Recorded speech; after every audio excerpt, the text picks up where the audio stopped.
మీ business ను develop చేసుకోవాలి అనుకుంటున్నారా? మీ పరపతిని పెంచుకోవాలి అనుకుంటున్నారా? అయితే ఓకే టీవీ ద్వారా L band, Aston band ad, scrolling ad, ad with voice overs, logo bug, video ads ద్వారా మీ యాడ్స్ ను పబ్లిష్ చేసుకోండి. సంప్రదించవలసిన ఫోన్ నెంబర్ 8520917933. పార్టీ ఆవిర్భావ దినోత్సవం, కాంగ్రెస్ పెద్దలను కలిసే ఛాన్స్. పార్టీ ఆవిర్భావ దినోత్సవం రాష్ట్రంలో నామినేటెడ్ పోస్టులపై చర్చించే అవకాశం. ఎస్, ఇప్పుడు ఓడిపోయిన వాళ్ళందరూ కూడా నామినేటెడ్ పదవులు ఆశిస్తున్నారు.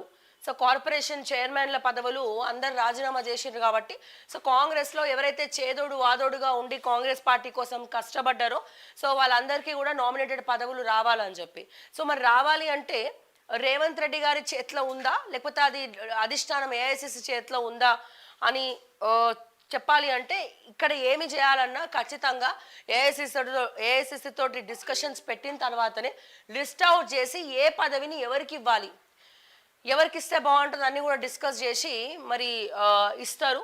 ప్రతిదీ కూడా చూడాలి మనం ఏం జరుగుతుంది అనేది. కానీ ఒక్కటి మీరు ఏమన్నా చేయండి, కానీ మా రైతన్నలందరూ కూడా రైతు బంధు కోసం ఎదురు చూస్తూ ఉన్నారు. ఇంకా వాళ్ళ అకౌంట్లోకి పైసలు రాలేదు. సో అందరూ మాకు ఫోన్లు చేస్తూ ఉన్నారు, శ్రావ్య గారు రైతు బంధు ఎప్పుడు ఎట్లా మీకు ఏమైనా ఇన్ఫర్మేషన్ ఉంటే చెప్పండి అని చెప్పి. సో ఒక మరో పక్కనేమో మీరు రైతు బంధు రిలీజ్ అయిందని చెప్తున్నారు, బట్ ఇంకా అకౌంట్లకి పైసలు రాలేదు. ఎస్, మీరు ఎక్స్ప్లెయిన్ చేశారు.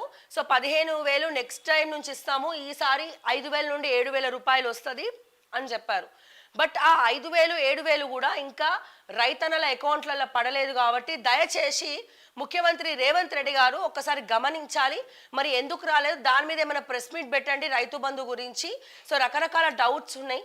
సో ఆ డౌట్స్ అంటే రైతు బంధు పడదా అనేది ఒక క్వశ్చన్ మార్క్గా అయిపోయింది. కాబట్టి సో దయచేసి ముఖ్యమంత్రి రేవంత్ రెడ్డి గారు రైతన్నలని ఒకసారి ఉద్దేశించి నేను మిమ్మల్ని అడుగుదాం అనుకుంటున్నా రైతన్నల తరపున, ఎందుకంటే మాకు అందరు కాల్స్ చేస్తూ ఉన్నారు. సో దయచేసి రైతులందరూ కూడా కాల్స్ చేస్తూ ఉన్నారు రైతు బంధు గురించి. సో దయచేసి అండ్ అలాగే రైతు రుణమాఫీ ఏదైతే రుణమాఫీ ఉందో సో రుణమాఫీ గురించి కూడా అడుగుతా ఉన్నారు. సో రైతు బంధు ఏమైంది, రుణమాఫీ ఏమైంది, శ్రావ్య గారు ఒక్కసారి మీరు అడగండి, క్వశ్చన్ చేయండి మీ ప్లాట్ఫామ్ ద్వారా అని చెప్పి మాకు చాలా మంది కాల్స్ చేస్తున్నారు. గత ప్రభుత్వం ఉన్నప్పుడు కూడా మనకి రుణమాఫీ అనగానే చాలా మంది కాల్ చేశారు, చాలా మంది మాట్లాడారు. కొంతమంది మార్నింగ్ న్యూస్లో కూడా మనం కాల్స్ తీసుకోవడం జరిగింది. సో దయచేసి మళ్ళీ ఇదే పరిస్థితి కాదు, తొందరగా అనౌన్స్ చేయండి. రైతు బంధు కోసం కళ్ళల్లో ఒత్తులు వేసుకొని చూస్తూ ఉన్నారు, ఎందుకంటే రైతు బంధు అందరు కూడా అలవాటు అయిపోయింది. మీకు తెలుసు ప్రతి ఏటా సంక్రాంతికి కొత్త పంట వేయాల్సినటువంటి పరిస్థితి, కొత్త పంట కూడా చేతికి వస్తుంది. అండ్ రైతులందరూ కూడా మరి రథసప్తమి టైంకి కూడా పంట అంతా కూడా వేయడానికి కూడా సిద్ధం చేసుకుంటూ ఉంటారు. సో దయచేసి వాళ్ళకి ఈ సమయంలో ఎప్పుడు కూడా రైతు బంధు వచ్చేస్తూ ఉంటుంది. సో దానికోసం అందరు కూడా కళ్ళల్లో ఒత్తులేసుకొని ఎదురు చూస్తూ ఉన్నారు. సో మా ప్లాట్ఫామ్ ద్వారా అడగమని చెప్పి చాలా మంది మా దృష్టికి తీసుకొచ్చి కాల్స్ చేస్తూ ఉన్నారండి.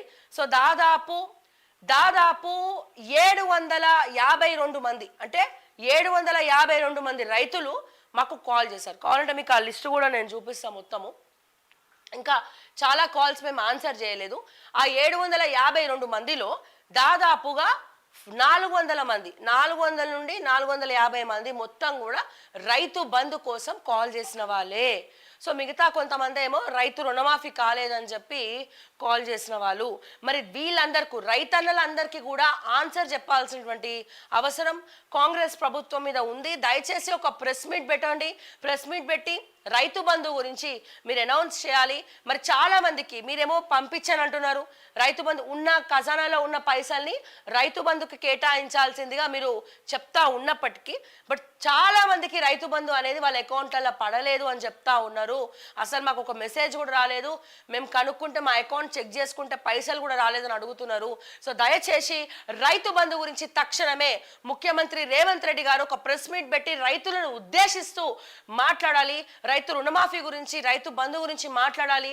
రైతన్నలకు ఉన్నటువంటి డౌట్స్ ఏవైతే ఉన్నాయో అవన్నీ కూడా క్లియర్ చేయాలని చెప్పి ముఖ్యమంత్రి గారిని నేను ఈ సందర్భంగా కోరుకుంటా ఉన్నాను, వేడుకుంటా ఉన్నాను రైతన్నల తరపున.